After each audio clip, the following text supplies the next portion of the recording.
It's easy now. So you can't even call it ikrah now. But you have to do it. You have to be forced to do this. You have to force yourself to do this. It takes willpower. So that kind of ikrah is what I'm talking about.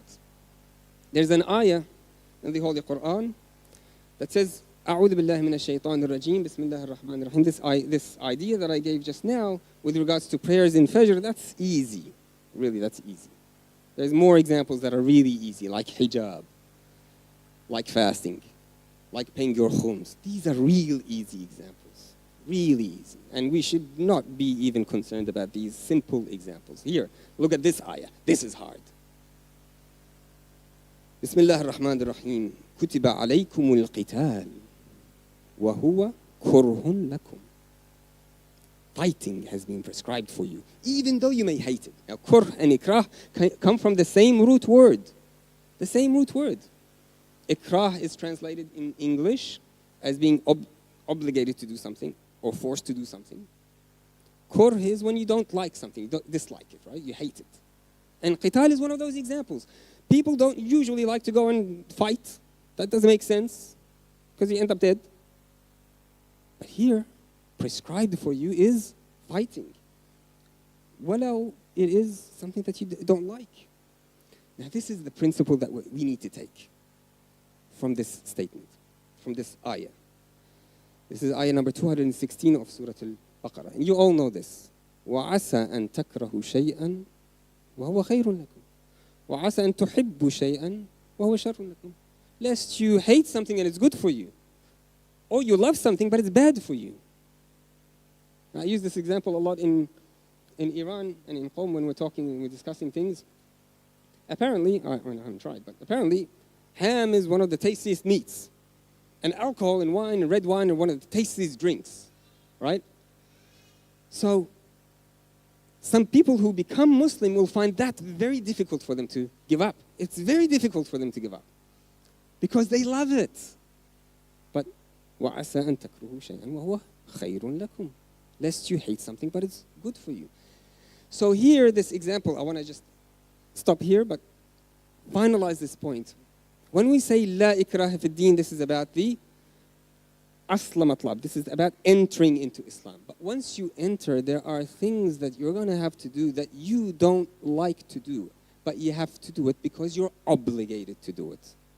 Right? This is an example.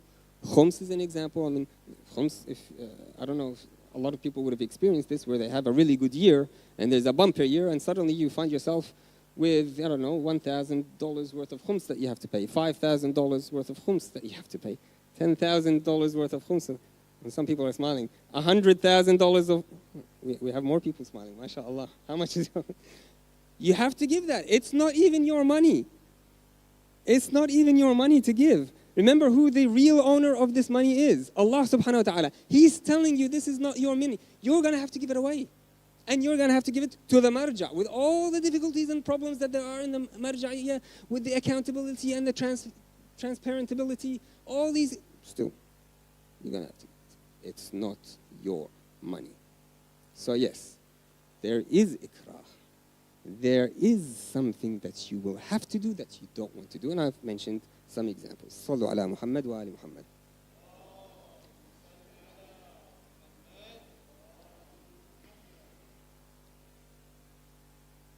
يوم ترى المؤمنين والمؤمنات يسعى نورهم. This is what we're up to.